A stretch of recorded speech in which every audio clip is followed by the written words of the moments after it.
Welcome to the Lessons Led podcast.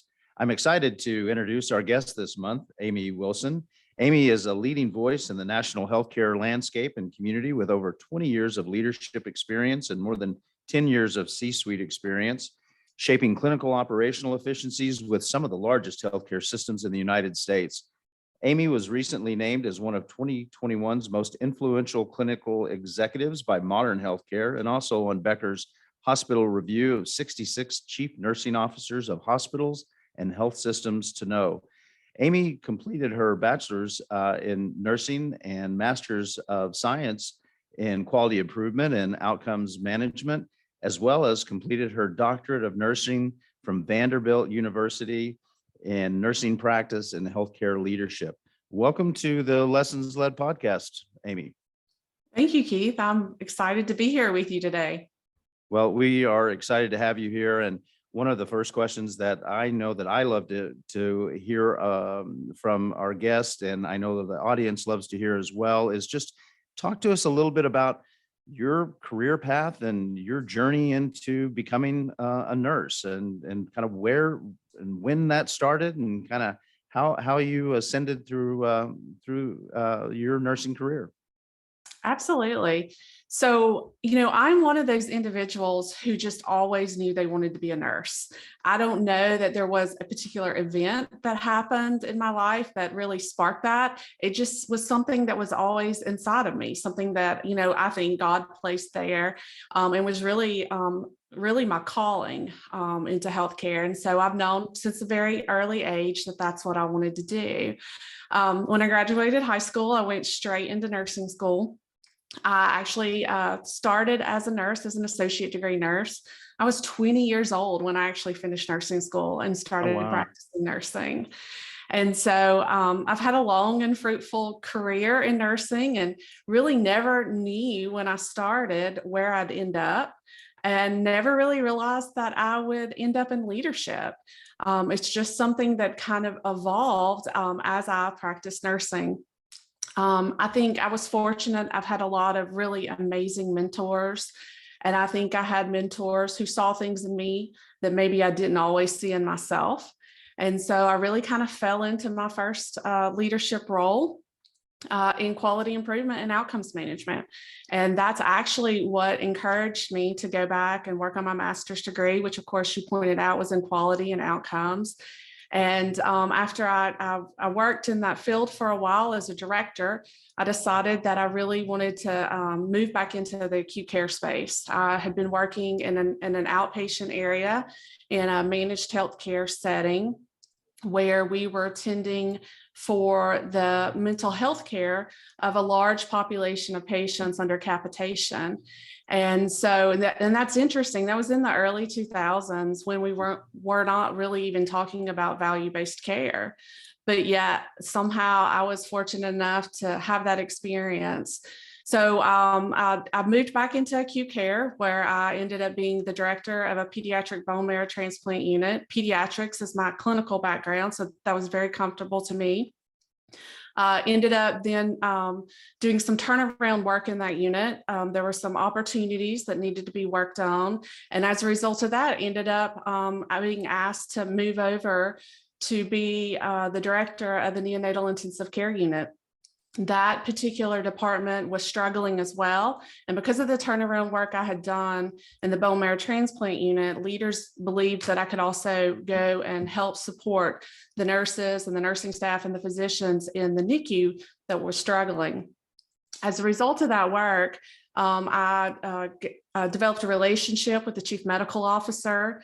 He learned about my background in quality and outcomes management based on some work that I had been doing in the NICU.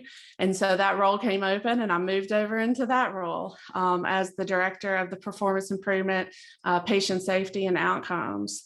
And then ultimately that then led to my next role, which ended up being as a chief nursing officer and then a COO.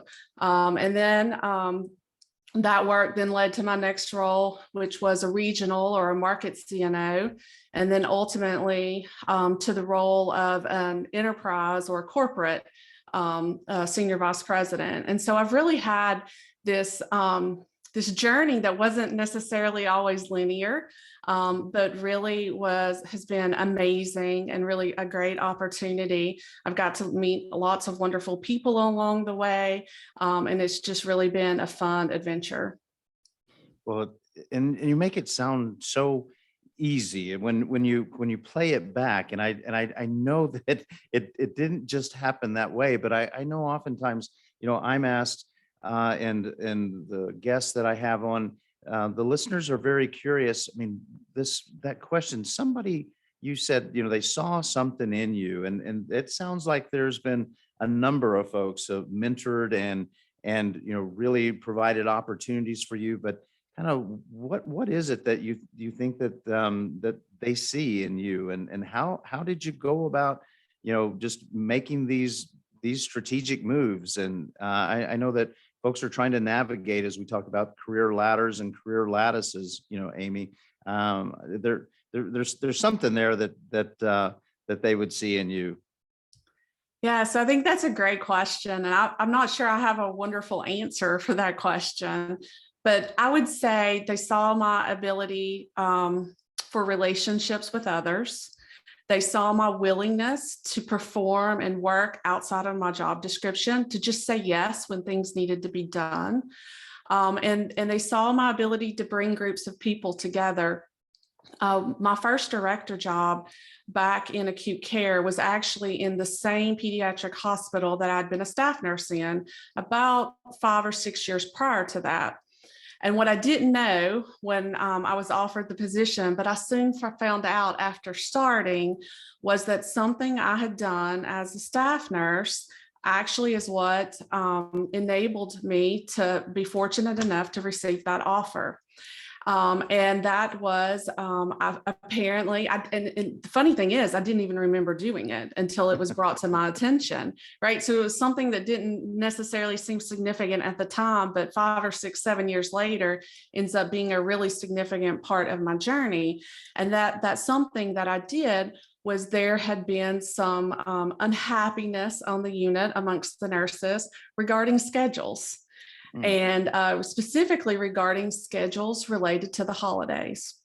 And so I had taken the schedule and just raised my hand and said, hey, I think I can figure out a solution that meets everyone's needs. Can I work on this? And so I did. And come to find out, all those years later, that particular solution not only was still in place in that unit and that department, it had actually spread to all the departments of the facility. And it allowed the nurse to always know what he or she was going to work, 5 years from now, right? There was no more question. And so that's what I would say is sometimes it's the little things, it's the relationships, it's about how you communicate with each other, whether or not you can pull people together for a common solution or a common cause. And those are characteristics that are really important as a leader. And so being able to do that, even when you're not in a formal leadership role, is often noticed by other leaders. Well, I don't know if you're aware of just how well you crystallized that. And that's exactly what I think that leaders have seen in you and continue to see in you, and that willingness to not always have all the answers, but have the relationships and the ability to pull folks together and raise your hand and say, let me take a stab at it, and let me see if I can't kind of work through this, and for the greater good of all. It wasn't simply to make Amy's life easier or better or figure out your staffing for the holidays, right? Absolutely. Well, I think that's exactly, when I think of the emerging leaders and current healthcare leaders, that those are the pearls of wisdom, and that's the encouragement and sometimes the reminder for all of us as leaders that we need to hear from folks like you, Amy. I wanted to cross over to an article that you had recently written, and I had the privilege and opportunity of reading, and it was engaging and supporting early career nurses. And I was struck by the introduction to it. You talked about this word that we've used and I've used for 30 years in healthcare, staff, and how just utilizing the word staff, you said, no one has really stopped to contemplate how simple the word of staff may be, but it may be the root cause of the exodus of nursing that we're seeing today. And talk to me a little bit about what's behind that.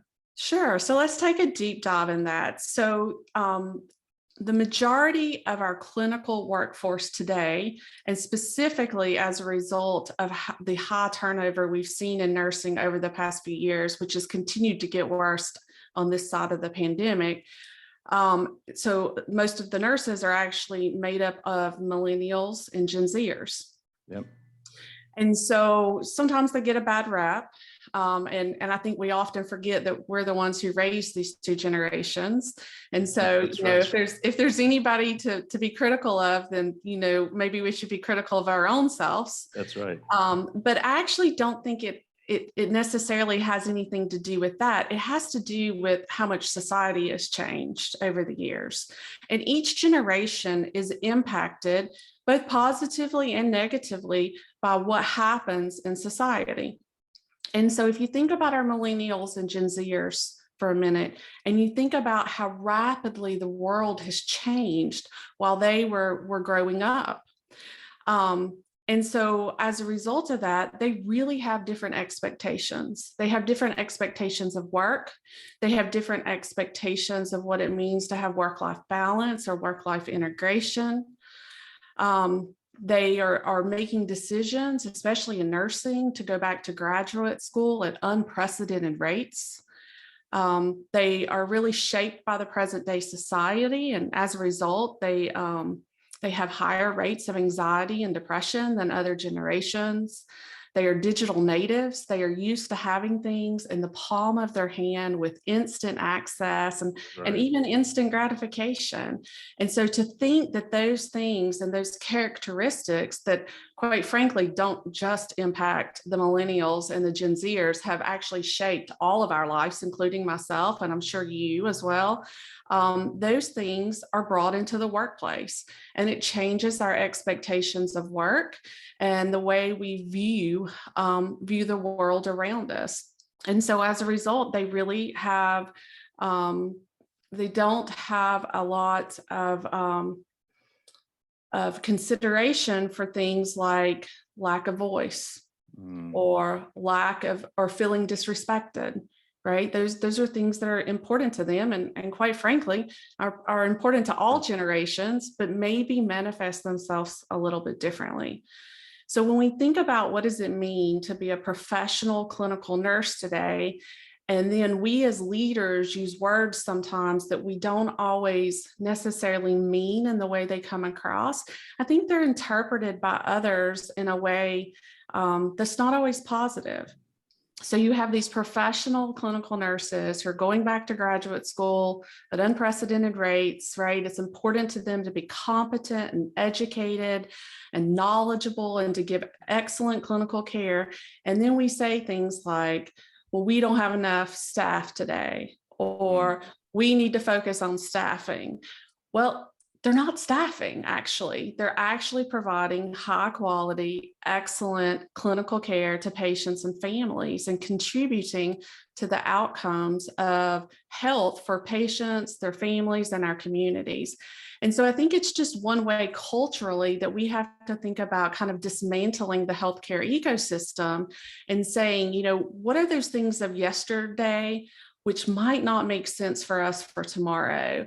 And our job as leaders, whether we agree or disagree, is to inspire and lead those that are in the workforce. And that may mean that I, as a leader, have to think about things differently, that I may have to change my view of the world, and really, not do things the way that we've always done them.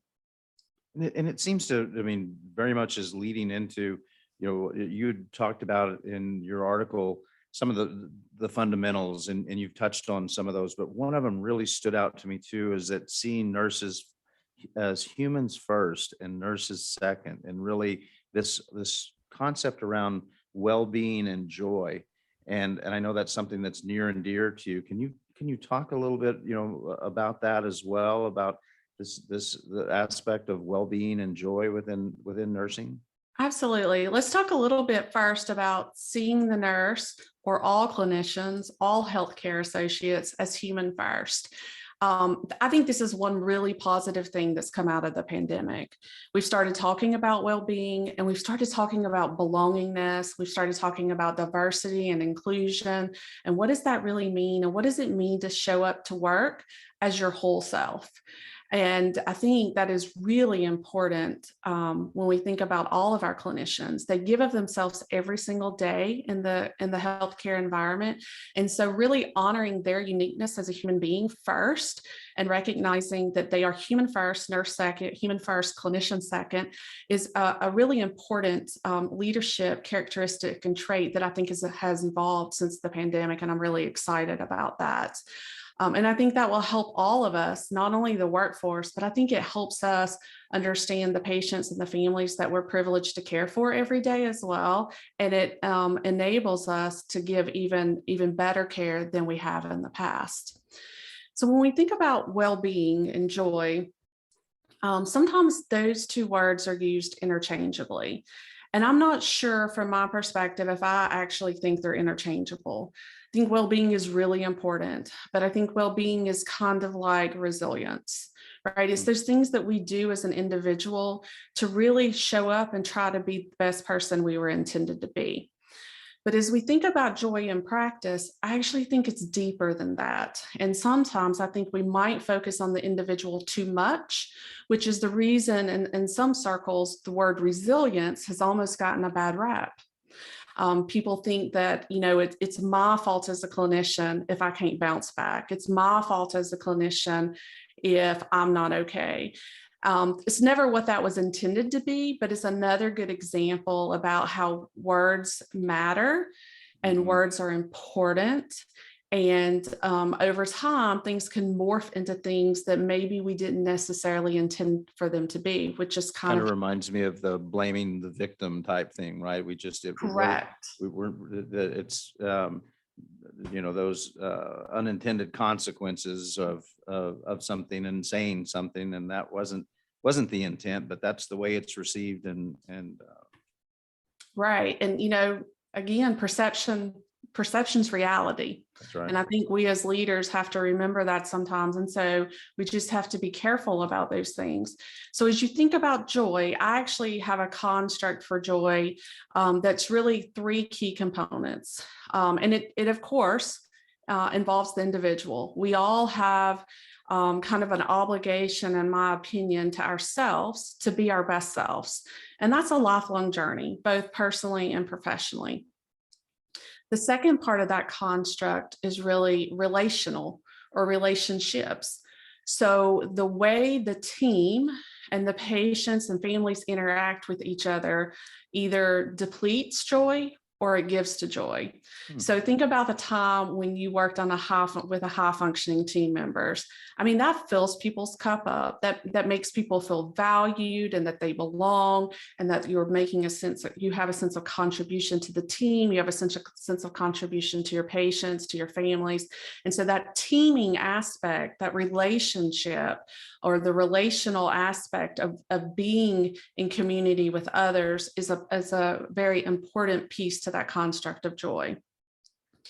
And then the third piece of that construct, and I think this is the piece that we often forget about, is what I would call kind of the consequences, both positive and negative, of the ecosystem in which we live and work. So really the healthcare ecosystem. And that can be all the way from the macro level all the way to the micro level. And so what I mean by that is, it starts with the federal government and regulations and rules and laws that really impact how the healthcare system is set up, right? And we think about that sometimes around the fee-for-service world and value, and then all of that gets squeezed down kind of onto the organization, the facility, and ultimately to the person who's at the point of care, which oftentimes is the nurse, can be the physician, can be other clinicians. It could be things like the system, the organizational system within which one works. and the rules and the regulations or the policies or the procedures or the culture, the expectations, right, that we're placing on folks, that sometimes we don't necessarily always understand what those unintended consequences are, all the way down to, the little microcosm of what's going on at that particular unit and department. And so the reason I think it's important to think about the ecosystem is it really puts a responsibility on us as leaders to really understand our systems and our processes. And are they doing what we intended for them to do? Are they producing good? Are they setting people up for success? Are they making the work easier?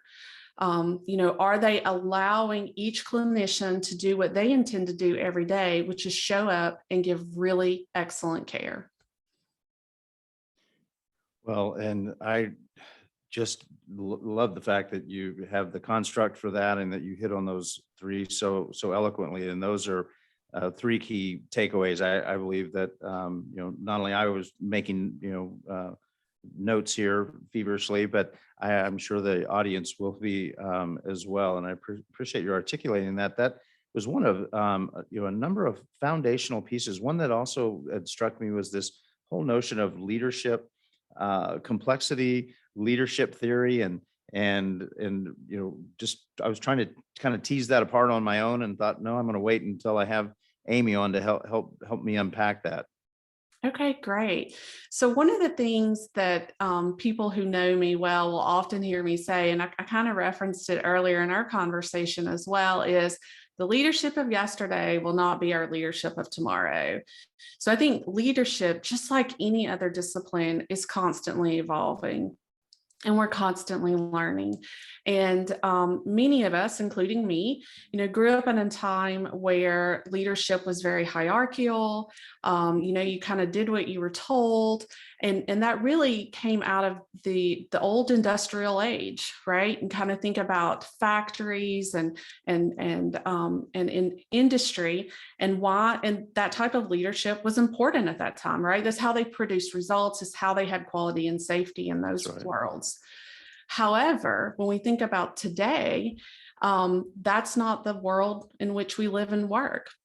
We live in this complex world today that's constantly changing. It changes so fast that none of us even recognize all of the changes anymore, because it's just part of the way the world works. I referenced again earlier about the digital world that we all live in, this instant access, instant information, instant ability to receive things, at home. And so as a result of that, back to my earlier point about it's changed the way we think about work. And so what we really have now are knowledge workers, right? They're workers, and this is so true in the clinical world. We're paying them for their knowledge. It's not necessarily even about the skill that they possess anymore, as far as starting an IV or doing an LP, right? It's really about assessment and recognition of what's happening and being able to put, critically think and pull pieces of the puzzle together to figure out what's going on. And so in that case, if that's the case, and those are the individuals that we're privileged to work with every day, coming at them from a traditional hierarchical approach can be very off-putting. And so that's where complexity leadership theory really comes into play. And it's really about adaptability for this constantly complex, changing world that we're living in. It's really about harnessing the power of those knowledge workers that we are privileged to be able to work with every day, and understanding it is not my role as a leader to know everything. It's my role as a leader to build really amazing teams who are able and pull them together in a common vision, a common pathway, and really allow them to start to use their knowledge and their expertise to solve some of these complex problems. And so I as the leader really become then the creator of conditions of success, the facilitator, if you would. And when we start to think that, when we start to think that way as a leader, we start to empower others. We solve problems, in my opinion, that none of us would have ever solved on our own. I mean, one of the things that is the most fun for me is to be in a room or in a group of really diverse, dynamic individuals and walk away with a solution or an idea that we were working on that no one of us would have come up with on our own. And so it's a lot of fun too, to be able to generate that kind of energy and generate that kind of adaptability, which, leads to transformation, which leads to innovation. But I would also say it's hard for leaders who didn't grow up in leadership that way, who don't think about leadership that way, and who maybe haven't necessarily developed those skills or those crafts that allow you to be able to facilitate that type of innovation and transformation amongst a team. But I think it's really important, and it's a type of leadership that really can be transformational and really start to think about stabilizing the workforce, because we're actually tapping into them as unique human beings and clinicians and contributors. And they're able to contribute in a way that they really want to contribute and show up to work differently than if we were always coming at everything from a top-down approach. No, I love that. And I think it really speaks to the Gen X and the Y generation that you were discussing earlier, and just that whole notion of none of us is as smart as all of us. And that's actually very freeing for a leader when you can get to that place and realize that I don't have to figure everything out, and I don't have to have all of the answers, and that there's such power and wisdom in, as you talked about, relationships and cultivating those. But again, the complexity calls us today now to really think bigger and include more folks in the problem solving and decision making process.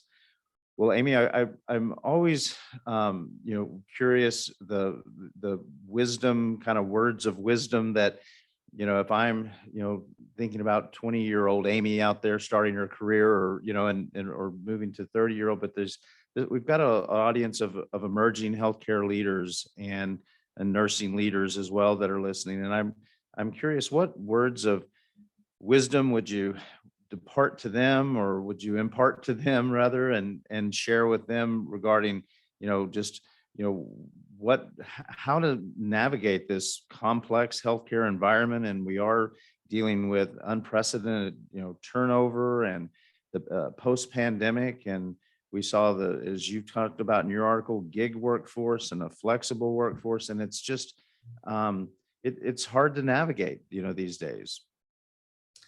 So I think what I would share is back to the point around leadership of yesterday won't be the leadership of tomorrow.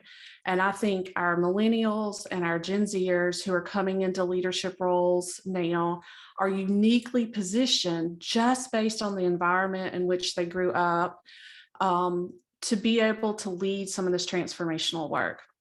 One of the things that has concerned me the most is that, especially as I watch our millennials come into large leadership roles, and I've told some of them this before, is what happened to you? You turned into every other leader before you around this kind of top-down hierarchical approach, but yet that's not the way you work in your personal life, right? It's not the way you network. It's not the way you create your social networks. And so why are you not bringing those skills, those tools that you have that are innate to you as an individual into leadership? And it's always an interesting conversation, because they think that they have to lead in the same way they were led. And so my advice to them is, don't feel like you have to lead in the same way you were led. Those unique characteristics about you, your personality, the way you show up every day, the skills you have are different than some of the generations before you. And that's a wonderful gift. And so make sure you use that gift, that you cultivate that gift, that you continue to grow and learn. And I think, those are some of the characteristics and the principles that will be able to really help us lead through the transformation in healthcare that needs to occur. I can't even begin to tell you how inspiring that was to hear from you. And I think about your role as a healthcare leader, and I believe kind of one of my mantras of late has been, I mean, healthcare needs you now more than ever. And Amy, we need leaders like you, and we need you continuing to lead us as we navigate this complex healthcare environment and move to, as you talked about, transparency and pricing and all of the regulatory aspects and challenges that we're navigating through. But I love those words of wisdom that you shared with others. That will definitely be something that I will take note of and will continue to share. Well, I want to go ahead and wrap up today, and just again, thank you so much. The time always goes much more quickly than anticipated, and I can't begin again to thank you enough, Amy, for joining us on Lessons Led. You have shared undoubtedly a number of lessons and thoughtful insight that we need to take a hold of and take note of. And I can't wait for our audience to hear this most recent podcast. Well, thank you for having me, Keith. I always enjoy talking about leadership and learning from others. And I think it's important that we always continue this conversation. That's awesome. Thank you so much. Thank you.